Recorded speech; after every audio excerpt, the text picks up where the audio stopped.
Vygotsky e o processo de formação de conceitos. Síntese interpretativa da professora Marta Coll de Oliveira. Artigo escrito pelo professor Edgar Dias de Vasconcelos. Entende Vygotsky epistemologicamente como se realiza o processo pedagógico. A perspectiva é meramente social.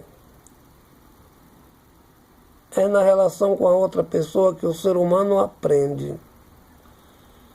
A cultura faz parte da natureza do homem no caminho do processo histórico. Molda-se o funcionamento psicológico humano. A cultura se desenvolve ao longo da evolução da espécie, do Homo sapiens, o que é determinado pelo termo técnico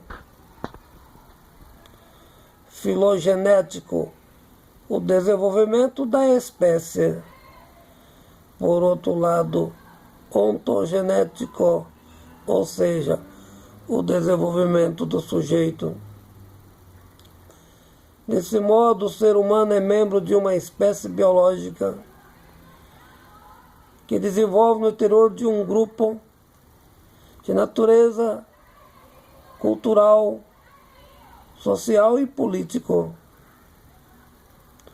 Com efeito, o homem é o resultado de uma natureza dupla, biológico e social.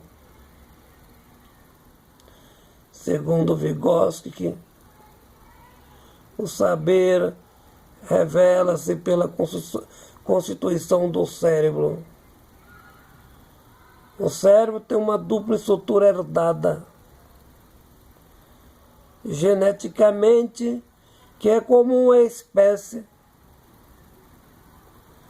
mas o que é especificamente genético molda-se com a realidade social e política no mecanismo do processo de aprendizagem. As experiências socioculturais dos sujeitos, motivo pelo qual considera a estrutura do cérebro disposto à aprendizagem. O desenvolvimento psicogenético depende da natureza da construção do saber, dos instrumentos dos sistemas simbólicos. A relação do homem com os objetos, mediada pelos sistemas de referência, o aspecto psicológico humano possibilita antecipar, planejar e criar novas situações culturais. Marta Coll afirma Vygotsky que opera com sistemas simbólicos, permitindo o desenvolvimento da abstração. A generalização possibilita o salto qualitativo na elaboração do saber.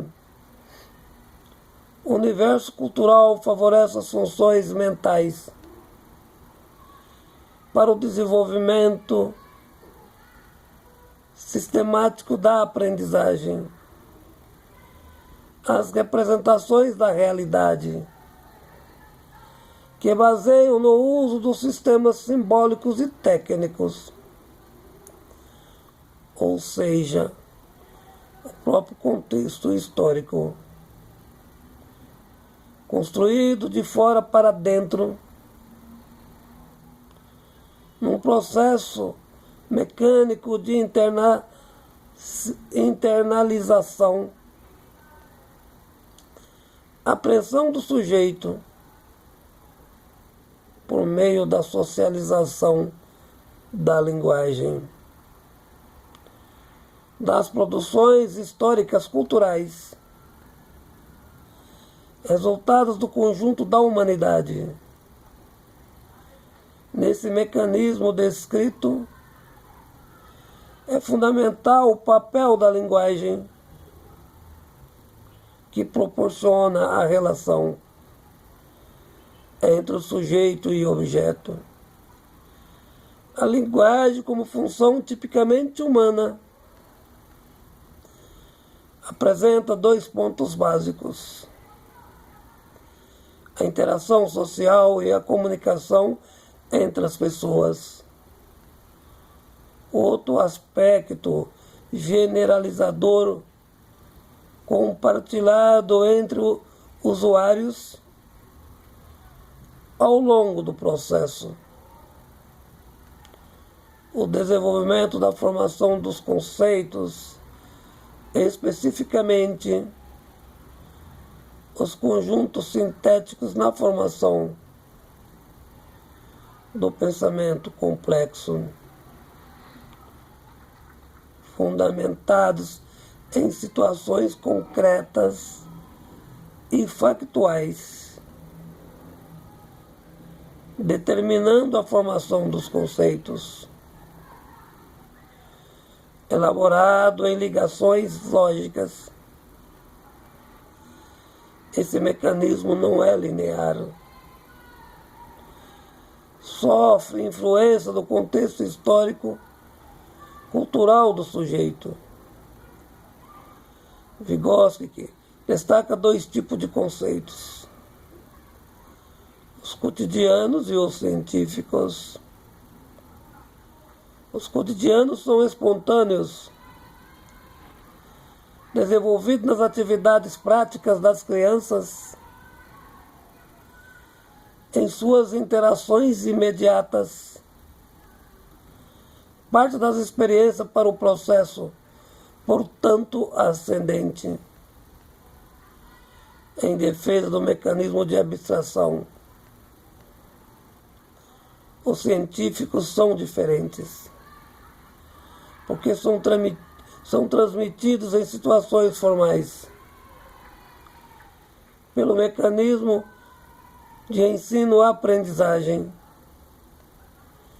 Inicia-se com as proposições verbais, expandindo com leituras.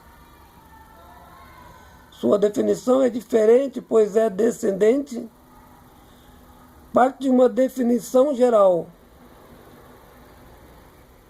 para a compreensão. Para finalizar, Marta Coll Oliveira apresenta 2 considerações a respeito da teoria de Vygotsky. Diferentes culturas produzem diferentes modos para o funcionamento do cérebro. A instrução escolar é indispensável para as sociedades letradas. Artigo escrito pelo professor Edgar Dias de Vasconcelos.